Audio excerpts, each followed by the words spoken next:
Bueno, nos encontramos entonces con el 23º encuentro, capítulo octavo, en su segunda parte, versículo 19 al 25, nos introduce a dos aspectos. Uno es el rechazo, supuesto rechazo a María, su madre, y a los parientes, a los hermanos de Jesús, y el tema de la tormenta en el lago. Nos habíamos preguntado qué significa ser hermanos en tiempo de Jesús y en tiempos actuales. ¿Qué enseñanza podemos sacar de este primer pasaje acerca del parentesco? ¿Y qué hace corroborar que el Señor es un verdadero hombre y es verdaderamente Dios? ¿Qué le produce a los discípulos ese calmar la tempestad en medio del lago? ¿Qué significa la tempestad en nuestros días? No sabemos cronológicamente en qué momento tuvo lugar este episodio que todos los evangelistas sinópticos recuerdan. Mateo dice que los suyos querían hablarle, Marcos simplemente que lo buscaban y Lucas que querían verlo. También la Virgen quería ver los hechos de su hijo y oírlo, pero como la mujer no podía ir sola por los caminos, por lo que se hace acompañar de los hermanos de Jesús, es decir, de parte de sus parientes, familiares en algún grado de parentesco. Y como la multitud obstaculiza el llegar a donde estaba el Señor, le mandan un recado desde fuera del lugar en donde se encontraba. Jesús toma la ocasión para establecer el verdadero lazo que une a cualquier hombre con él. No lo de la carne o lo de la sangre, sino los lazos de la fe, presentada aquí como acogida de la palabra divina y su puesta en práctica. Mis hermanos, mi madre y mis hermanos son aquellos que escuchan la palabra de Dios y la practican. Esto es de ninguna forma implica que Jesús se desvinculase de María. Tal idea no tiene ningún sentido, sobre todo en Lucas, que ha comenzado su evangelio poniendo precisamente a María como modelo supremo de esa relación del hombre con Dios. En el relato de la Anunciación es ella la que acoge la palabra con perfecta docilidad y quien la encarna en su propia vida, no solo recibiendo el verbo que da vida, el verbo divino, sino que moldeando su obrar cotidiano según esa voluntad divina de la que ella al mismo tiempo se declara sierva. María no solo oye la palabra divina, sino que se hace esclava de ella, se rinde totalmente a su guía. Y si la Virgen ha logrado oír esta predicación de su Hijo, también ha comprendido perfectamente que su Hijo estaba mandándole un elogio que por el momento solo ella es capaz de entender. Más tarde San Agustín lo iba a expresar diciendo que concibió primero en su corazón y luego concibió en su seno. El capítulo octavo se cierra con tres grandes milagros de Jesús. El milagro de la naturaleza, el milagro sobre los demonios y el milagro sobre la enfermedad y la muerte. Todos los órdenes de la creación se manifiestan obedientes a Cristo. El milagro sobre el mar, la tempestad calmada.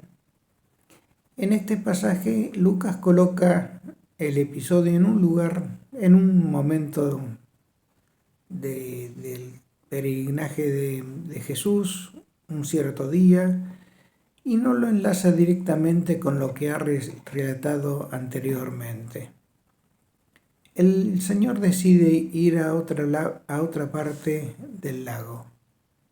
a la zona de Gerasa, donde tendrá el siguiente milagro. Durante esta travesía, que no sería muy larga, Jesús se duerme. Evidentemente, uno de los motivos por los cuales Jesús decide emprender este viaje lejos de los centros de la predicación habitual es la necesidad de descansar.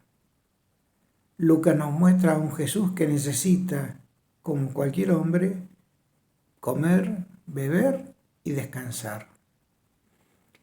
Y aquí buscar esto último.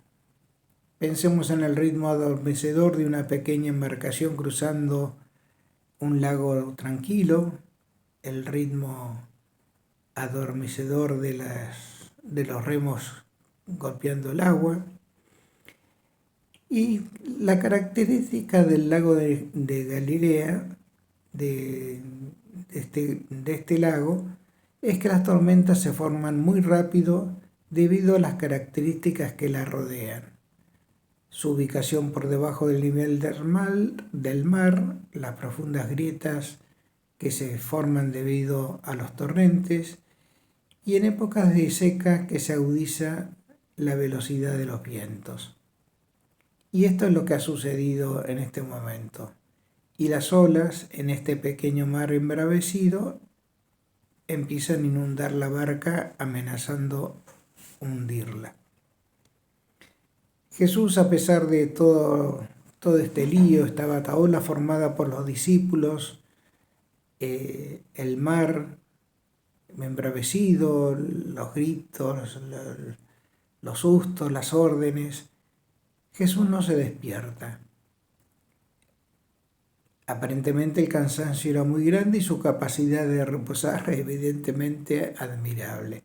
Pero sus discípulos, desesperados por la situación, lo despiertan al grito: «Maestro, que perecemos», mostrando un miedo y una falta de confianza grande ante este hombre que hacía milagros. ¿Pretendían que Jesús hiciera algún prodigio para salvarlos? ¿O más bien ponerlo alerta para que el mar no se lo tragase sin que hiciera algo para ponerse a salvo? La posterior alusión de Jesús a la falta de confianza en los discípulos nos deja ciertas dudas sobre las intenciones de los discípulos, aunque bien podían ser que confiaran en el poder de Jesús, pero que no en ese poder que siguiera activo, aun cuando el Señor parece desinteresado. Esto es lo más probable. Parecido a lo que le sucede al hombre de hoy, que si no experimenta sensiblemente la protección de Dios, le parece que está abandonado a la deriva. Lo cierto es que Jesús, al despertarse, increpa al viento y a las olas, las cuales se calman, y sobreviene una bonanza. Y los discípulos, con toda razón, se llenan de temor ante ese hombre, más que hombre, que era capaz de imperar con eficacia las potencias de la naturaleza y hacer que éstas le obedezcan. Este milagro sobre las cosas naturales revela la majestad y omnipotencia presentes en Cristo. Y las preguntas que se hacían unos a otros: ¿quién es este que impreca los vientos al agua y estos lo obedecen? Muestra más bien que no había llegado a formarse un concepto completamente acabado de la naturaleza del Maestro. Todo los empujaba a ver en él algo que todavía no se atreven a aceptar en forma completa. Porque, como decimos, el milagro no construye la fe. Luego veremos los otros dos milagros: la curación del endemoniado de Gerasa y el doble milagro de la curación de la hemorroísa y la resurrección de la hija de Jairo. Pero este momento, la calma de la tempestad, es donde nosotros debemos empezar a preguntar qué tormentas atravesamos personalmente cada uno de nosotros y cómo las enfrentamos. Cómo podemos cada uno dar fe de lo que creemos a través de la palabra y la puesta en práctica de la misma. ¿Nos desesperamos ante el primer sacudón o utilizamos estos momentos tan complejos que pueden aparecer en nuestras vidas para superarlos de alguna manera y poner en evidencia que confiamos en alguien más poderoso que uno, aún en medio de las tempestades que nos ocurren en la vida? Así que bueno, yo los invito a que sigan reflexionando sobre este pasaje y que sigamos compartiendo lo que nos depara cada uno de los descubrimientos que podamos tener cada uno al leerlo, meditarlo e incorporarlo. Nos veremos con el nuevo encuentro, el 24º, el domingo en la noche. Un abrazo.